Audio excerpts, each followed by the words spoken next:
Make up mine. Fight.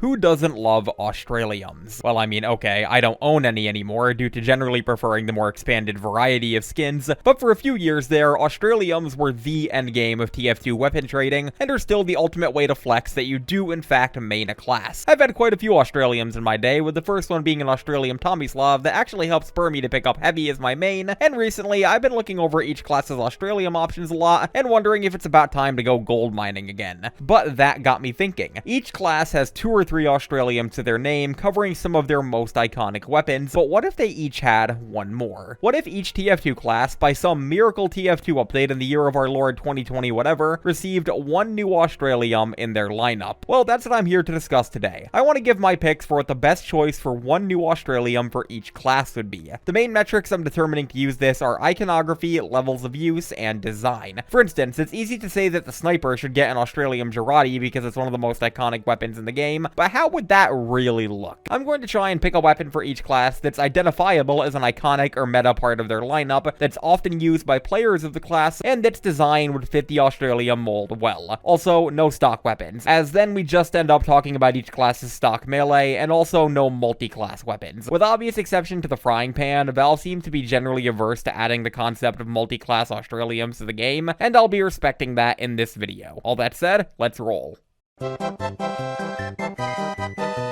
For Scout, I'm choosing to go with the Boston Basher. I battled with the choices on this one for a bit, as he already has 2 primaries as his current Australiums, and a lot of his secondaries are consumables or throwables, which would lessen the appeal of just looking at them since you're meant to have them out of your hands most of the time. A lot of his other melee weapons as well wouldn't really lend themselves well to the Australium mold. The Boston Basher, though, could easily work. Not only is it one of Scout's best and most popular melees, especially at high levels of play, but it would also just look really cool as an Australium. We can go down 3 roads here. Either make the entire thing gold, which is my least favorite, make just the spikes gold, which would be admittedly stylish, but also make it kind of hard to see at a distance, or my favorite, make the bat itself gold, but make the spikes a much darker shade of gray or black. Not only would it make it more immediately recognizable as an Australium, but also give it a very appealing gold and black color scheme that some other Aussies take advantage of really well. Scout has kind of a deficit of choices, all things considered, but I think the Boston Basher is the best overall.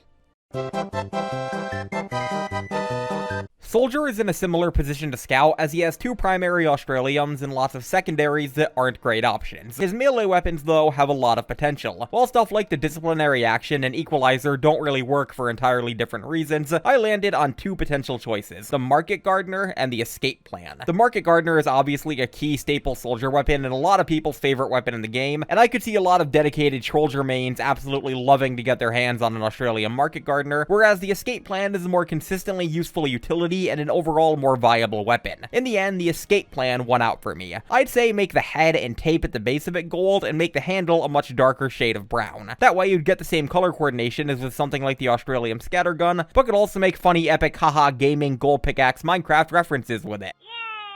This may or may not have been the thing that helped me decide on this one, and while it's definitely a stupid childish meme, it's one that I can't pass up. I totally understand if you're more partial to the Market Gardener though. Either way, both of these weapons would make great Australiums.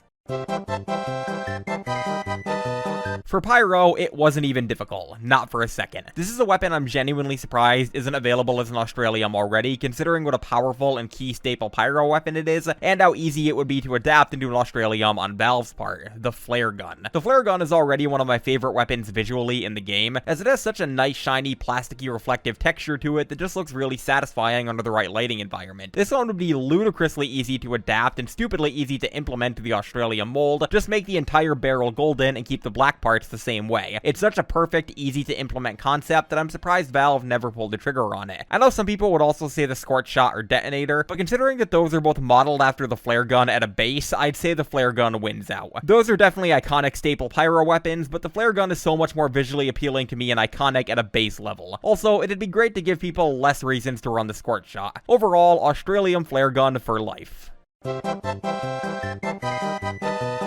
Demoman is in absolutely no shortage of Australiums, as he's the only class in the game who has one available in every weapon slot. He is literally the only class who can have an entire loadout of Australiums. Because of this, any of Demoman's weapons are equally up for the title, and in my case, I landed on the Iron Bomber. This is one of the purest definitions of a side grade in the game, and one that gives Demoman something of his own minigun versus Tomislav debate. Despite being the most recently introduced weapon on this list, I genuinely think that it's such a key staple Demoman weapon at this point that it's more than deserving of some kind of upgrade. The Scottish Resistance, Lock and Load, Quickie Bomb Launcher, they're all great, but I fail to see any of them as widely used or ubiquitous enough to really deserve the Australium moniker. Same goes for a lot of Demoman's melee weapons. They have their dedicated fans, but aren't key parts of the game's identity. I know the Iron Bomber has got a bit of a negative stink around it for being brain dead or lacking skill, but if that was keeping anything from having Australiums, then I don't think Heavy would have any. All things considered, the Iron Bomber is the way to go.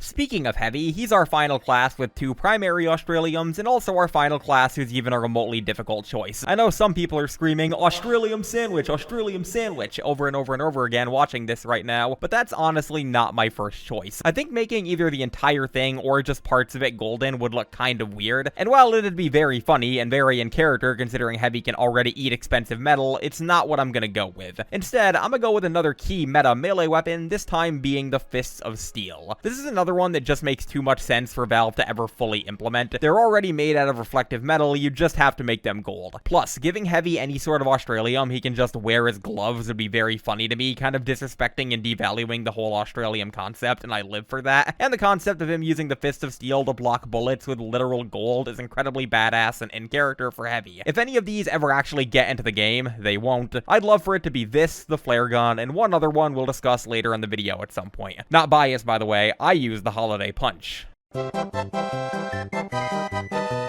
Engineer is in a more complicated position, as all of his iconic staple weapons are either very intricately designed, which would make them difficult to adapt to Australiums, or just not iconic enough to be an Australium. That said, remember what I said about Heavy's hands, because I think an Australium gunslinger would be hilarious. There are so many ways you could go about doing this, between making the entire thing gold, just the hand, just the black parts, there's tons of different combinations. Plus, it's probably Engineer's most iconic and game-changing unlock, and wouldn't overlap too much of the Australium wrench due to both of them having entirely different playstyles. Lastly, it'd probably have some sort of effect on the prices of strange gunslingers, and anything to make them more affordable is totally fine by me. This is definitely the most out there choice in the entire video, but if there's anything I've learned about Engineer over the years, it's that thinking outside of the box is his kind of thing. I know it might be kind of obvious to say something like Australium Jag, Australium Rescue Ranger, Australium Wrangler, but the gunslinger scratches that perfect itch of being both iconic and relatively easy to adapt without interrupting the core design of the weapon, plus a golden hand for Engineer would give him a literal infinity gauntlet, and I think that's very cool.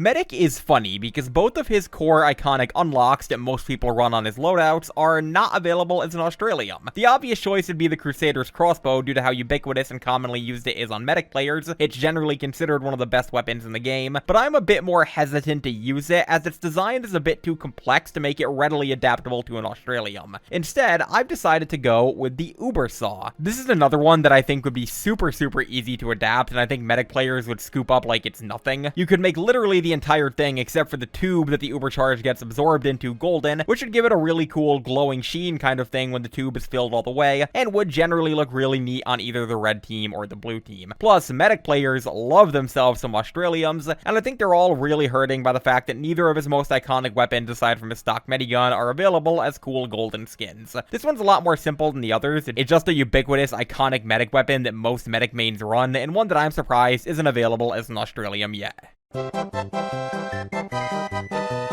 Sniper was tricky to pick for this video. A lot of his most iconic staple weapons are either secondaries that aren't terribly easy to adapt to Australiums, or primaries that would overlap pretty heavily with the Australium sniper rifle. I went through a lot of different choices for this, between the Girardi, which I said at the beginning wouldn't really work, the Machina, which I think would look ugly as sin if you made the entire thing golden, and there's not really specific outlined sections to color on this one, and several of his melee weapons, which I don't think anyone would get enough usage out of to really justify. Because of this, I landed on what might might be a controversial pick, and that's the Huntsman. Now, I know what you might be thinking. The Huntsman doesn't have enough surface area to make into an Australium that would be worth having, but I think there is room for experimentation here. You can make the entire arrow golden, or just the tip of it. You could make the entire bow golden, or just the parts that Sniper doesn't hold, or even maybe the part he does hold. And a part that I was actually pretty proud to come up with, which is to make the drawstring a sort of gilded, weighted string that also glows under the right lighting conditions. Not enough to immediately be visible, but enough to notice when you're walking under direct light or something like that. Again, I know this will probably be a controversial choice, and I know some people will be crying for stuff like the Girardi or Machina, but for me, none of them really scratch the itch of being both iconic and widely used enough on Sniper to get it that the Huntsman does.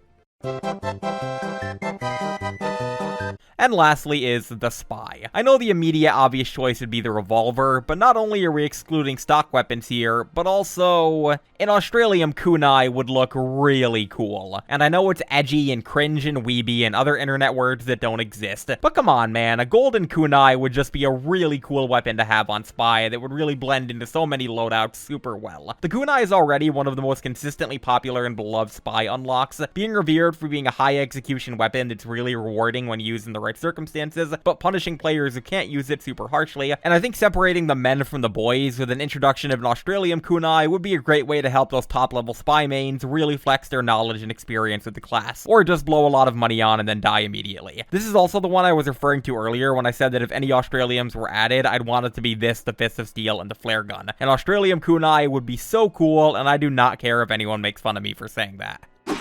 And that's the video. Thank you for indulging my insane fanfiction ramblings about an update that'll never come to a 16-year-old video game so that I can pretend to buy very expensive virtual items that I don't need. Hope you enjoyed, hope you have a fantastic day before, during, and after watching. If you disagree with any of these choices, let me know in the comments below, and I'll catch you all later. Thanks, and cheers.